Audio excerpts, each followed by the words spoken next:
l'heure de la prise de conscience. suñu xoolee la plupart gis-gis li ñuy waxtaanee ci kaw ci biir famille lay nekk parce que. amaana boo bëggee defar société ci kër yi ngay commencer et c'est très important li nekk ci biir kër yi mooy wal ba ci société bi si biti donc quand il y a désordre dans la famille forcément il y a désordre ci société bi te gis nañ ñu ñuy dundee instant bi ci société bi ñu ngi gis li nga xam ne mooy violence yi fi am ñu ngi gis manque de respect bi fi am ñu ngi gis nit yi daal nu ñuy mel entre ñoom te lépp ci biir famille yi la commencé tey moom la ñu bëgg a waxtaanee ñu bàyyi la yow tamit nga introduire ginnaaw ba ñu dégloo introduction ki di Père Mbaye Ngoné Fall sa papa. xam dañ ne à quand l'heure de la prise de conscience je ne saurais répondre à cette question pour dire quand mais xam naa ne am na yoon boo xam ne bu ñu ci jaaree peut-être prise de conscience dina am mais quand on parle de désordre familial effectivement prise de conscience bi ci biir kër gi lay tàmbalee. car membre de famille bu nekk bu génnee ci biti moom mooy constituer société da ngay génn ci biti nit def dara nga duut ko baaraam mais da ngay xam ne ci biir kër la jóge boo jeexee ba jeex di nga xam ne li manqué ci moom wala li matadi ci moom ginnaaw choix wam yi mu def ci vie wam am na loo xam ne jiitu na te désordre familial boobu moo ko indi soo fi tey la liggéeyante yi gën a bëri ci kër yi tey la ñàkk yërmande yi gën a bëri ci kër yi tey la violence yi gën a bëri ci kër yi tey la xeebaate gën a bëri ci kër yi tey la valeur yi commencé di naax saay pourquoi parce que bu ma nee valeur bu solide valeur Benoît da koy am transmettre ko njabootam Benoît bu amul valeur mënu ko transmettre njabootam donc man j'indexe d'abord les parents pourquoi logique la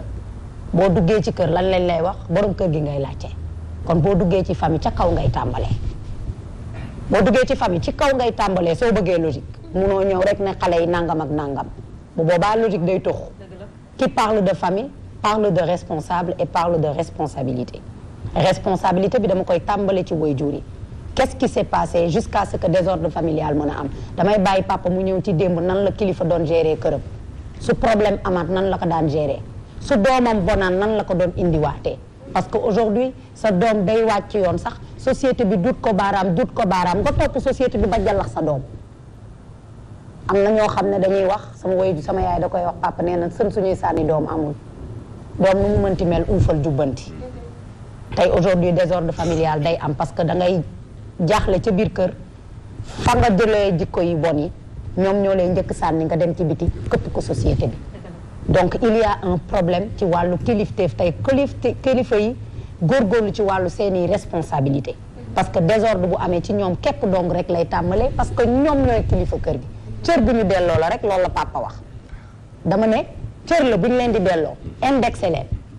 ne leen kër bu entreprise bu commencé am problème boo duggee ci entreprise DG ngay laajte boo mënu jot DG nga jaar secrétariat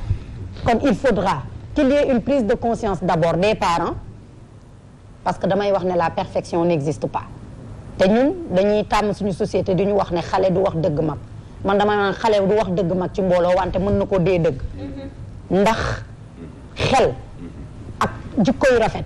puso bu réer la rek mag mën na koo for xale mën na koo for désordre familial mi ngi am ci pencoo ba mu amatulee ndax penc dana am sax maam tamit xaw a laam laa junju sëtam wax maam puisé ci du mës a wax ne ci sët bi la ko jàngee mais dina xam ne am na lu mu jàngat ci moom wala ci waxtaan bi lu mu jële ci ñoom désordre familial mi ngi commencé am ci bi communication daggee bi ñu xamatulee lan mooy valeur u famille donc j'interpelle d'abord les parents boo duggee ci kër ñoom ngay njëkk nuyu ma dem ci xale yi désordre familial mi ngi tàmbale bi ñu commencé yaree sago ndax doom kenn du ko yaree sago bu yaroo sagoom rek tukkil àddina yaroo sago lan moo koy indi on a tendance à dire c'est au milieu des épines que pousse la rose mooy il faut que nga am nan laa ko xam nga rose ni mu rafetee mais xoolal ci ay épines lay sax donc war ci ay dëkk lay sax xale am na ay valeurs yooyu def ci moom lu mu metti ngir bu màggee meññi société bi yëpp mën a jëriñu ci moom wala contraire bi la rek bu màggee ñu commencé di wax naan ah nangam ak nangam te encore ci biir kër gi la koy tàmbalee ci na muy waxee ak frère am yi droit de naissance ñëw taxaw meilleure éducation bi nga xam ne désordre familial du ñëw mooy Benoît sa mag la Prospère topp ci diw topp ci ñépp xam ne su dara amee mag day jiitu rakk topp ci ginnaawam ala kulli al peu importe lu rakk am day topp ci ginnaaw magam yooyu gisatuñ ko ma xale day am lu ne gàññ ci biir kër di def sa propre loi juste parce que rek poche am dafa fees ngor commencé di toxu désordre familial mi ngi noonu Sophie ma ñëw ci l'éducation de base solide di nga ne dama bëgg éducation de base mais dama xam ne mooy nit te moo yor famille waajur yëpp ci la ñuy miser xam lu tax Benoît mën nga jox lu nekk sa njaboot nga bàyyi leen alal wan leen ginnaaw mën nañu saax-saaxee ko def si lu leen neex mais y a une seule chose bi nga leen di bàyyil mu dimbali leen adduna ak àllaaxira mooy une éducation de base solide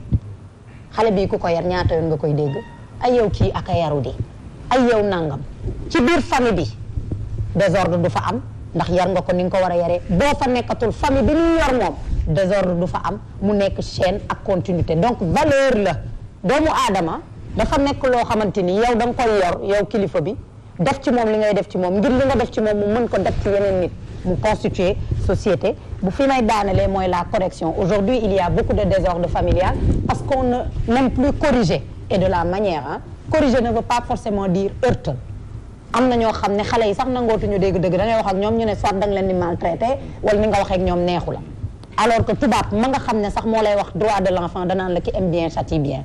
dëgg neexul mais tamit ma delloo ko ci mag yi fa laay daanelee réew la boo xam ne tamit mag yi nangu ñoo dégg dëgg ndax daf ñu dañ leen a couvrir désordre familial mi ngi tàmbale ci kilifa def lu mu war ta def kenn du ko mën a jubbanti kenn du ko mën a wax ne papa lii nga def de wax ñu la nga tiim ko caméra yëpp tàkk nga naan ko comme ni may def père rek dama koo sonal